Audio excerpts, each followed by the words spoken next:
Dulu. Assalamualaikum warahmatullahi wabarakatuh. Kita dari kelompok 11 akan mempresentasikan hasil praktikum UAS matkul Sistem Operasi, dan langsung saja kita perkenalan. Nama saya Irfan Oktavian Kurniawan. Nama saya Muksid Gifari. Nama saya Sandi Jamal Mustafa. Ya, langsung saja ke materinya. Pada kondisi saat sekarang, kehidupan manusia memerlukan yang namanya teknologi. Karena seiring waktu perkembangan ilmu pengetahuan akan mempunyai pengaruh yang besar terhadap perkembangan teknologi. Pada hakikatnya, teknologi merupakan alat untuk membantu manusia dalam mencapai tujuan secara ilmiah dan mempermudah pekerjaan manusia. Penjelasannya yaitu yang pertama penjelasan BIOS, dan yang kedua itu penjelasan input, output, dan beserta fungsinya. Yang ketiga itu penjelasan perangkat pada motherboard beserta fungsinya. Di sini saya akan menjelaskan tentang pengertian BIOS. BIOS adalah sebuah sistem dalam sebuah perangkat komputer yang erat kaitannya dengan operasi-operasi dasar. BIOS merupakan akronim dari Basic Input Output System, dan BIOS dapat diartikan sebagai sebuah sistem yang ditanamkan ke dalam perangkat komputer dan berfungsi mengatur fungsi dasar yang disematkan kepada perangkat komputer tersebut.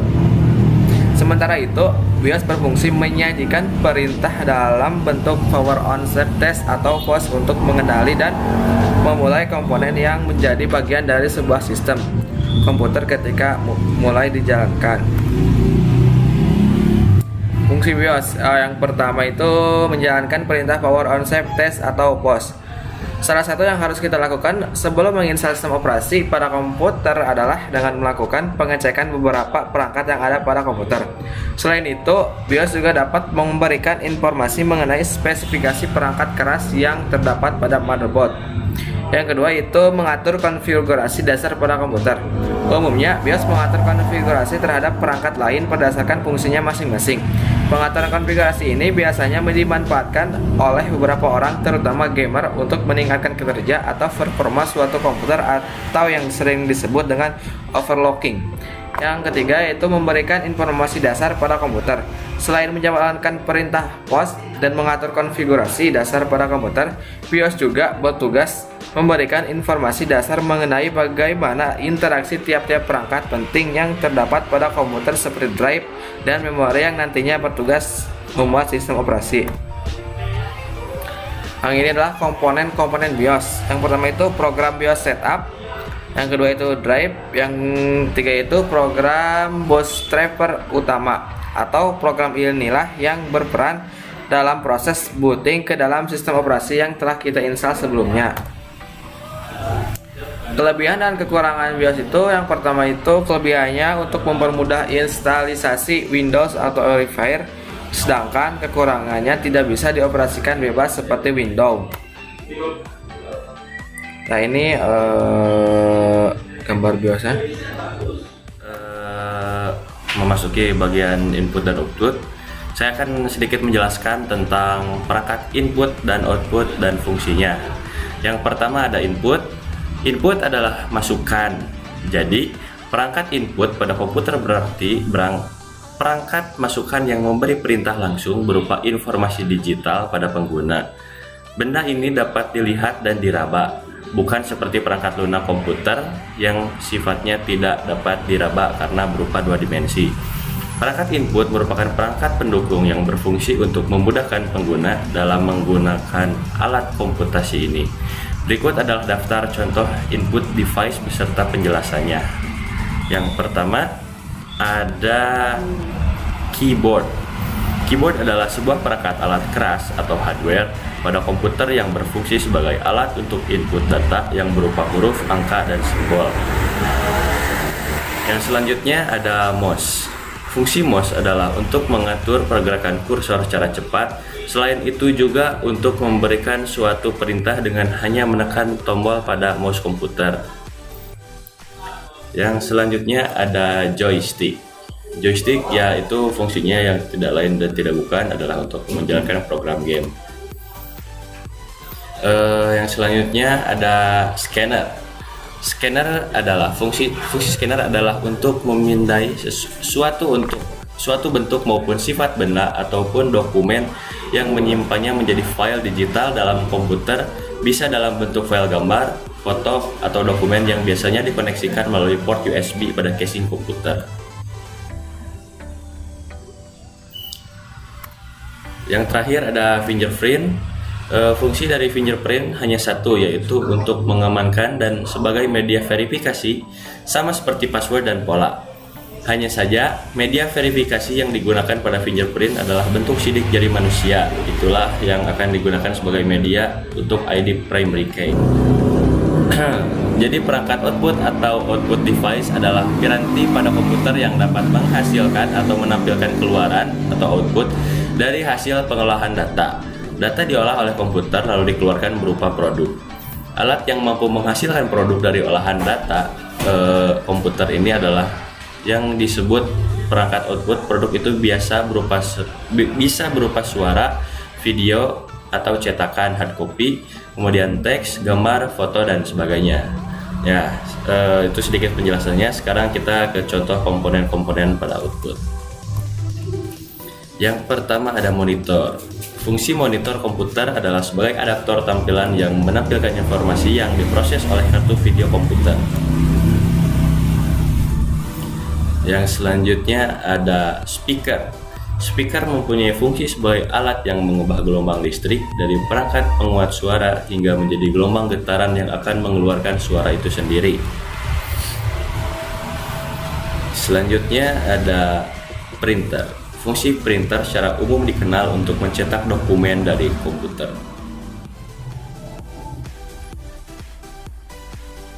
Selanjutnya saya akan menjelaskan pengertian dari motherboard. Motherboard merupakan sebuah printed circuit board atau yang bisa disebut PCB yang bertindak sebagai tulang belakang pada sebuah komputer. Sebab motherboard menyediakan sebuah konektivitas elektrik yang sehingga semua komponen dan perangkat eksternal pada motherboard tersebut dapat terhubung. Nah, berikut ada gambar motherboard beserta komponen-komponennya ya. Langsung saja kita ke komponen yang pertama. Ada yang disebut dengan prosesor soket. Soket CPU atau prosesor soket digunakan untuk menginstal atau menyisipkan prosesor. Ada dua jenis soket yang kita kenal, yaitu soket leaf soket dan soket leaf ZIF. Leaf singkatan dari low insertion force, yaitu soket model lama, dan ZIF adalah singkatan dari zero insertion force, adalah soket prosesor model terbaru. Selanjutnya ada North Bridge. North Bridge letaknya selalu dekat dengan soket prosesor, yaitu merupakan salah satu komponen penting dari motherboard. North Bridge adalah titik fokus dari motherboard dan disebut juga dengan memory controller hub. North Bridge terhubung dengan soket prosesor, slot RAM, serta slot AGP. Selanjutnya, South Bridge dan North Bridge. South Bridge dan North Bridge adalah dua kutub utama motherboard. South Bridge terhubung dengan antarmuka ID primer dan sekunder, konektor SATA, konektor floppy drive, slot PCI, dan BIOS. Slot RAM. Slot RAM adalah komponen dari motherboard yang digunakan untuk menyisipkan RAM. Jadi slot ini untuk memasukkan RAM yang biasanya atau bisa disebut random access memory ya. Jadi dimasukin langsung ke si slot RAM ini ya. Selanjutnya ada slot AGP. Slot AGP digunakan untuk memasukkan AGP card. AGP atau singkatan dari Accessorized Graphic Port adalah slot untuk kartu grafis yang ditujukan untuk game 3D. Letaknya selalu di samping slot PCI. Atau juga kita bisa sebut ini itu slot untuk VGA ya. Jadi slot kalau VGA tuh masuknya ke slot ini. Selanjutnya slot PCI. Slot PCI digunakan untuk menyisipkan add-on card seperti kartu LAN, kartu sound, dan kartu TV tuner. PCI adalah singkatan dari Peripheral Component Interconnect. CMOS atau Complementary Metal Oxide Semiconductor atau CMOS adalah sebuah baterai yang memasuk power pada sebuah memori kecil pada motherboard yang berfungsi untuk menyimpan settingan konfigurasi komputer, waktu, dan lain-lain. CMOS menjaga agar kita tidak perlu mengkonfigurasi hal-hal tersebut setiap kali kita menyalakan komputer. Jadi kalau kita udah nge-save kalender, tanggal, kayak waktu kayak gitu, jadi kita itu di si komputer tersebut, di PC tersebut sudah tersave secara otomatis lah gitu. Jadi kita nggak usah ngeubah-ubah lagi setiap kita menyalakan komputer ya, seperti itu. Primary and secondary IDE interface. Primary and secondary IDE interface juga disebut dengan konektor IDE atau konektor PATA. IDE adalah kependekan dari Integrated Device Electronic yang mendukung untuk perangkat IDE seperti hard disk dan CD dan DVD drive. Selanjutnya konektor, atau bisa disebut konektor SATA ya, disebut sebagai konektor serial ATA.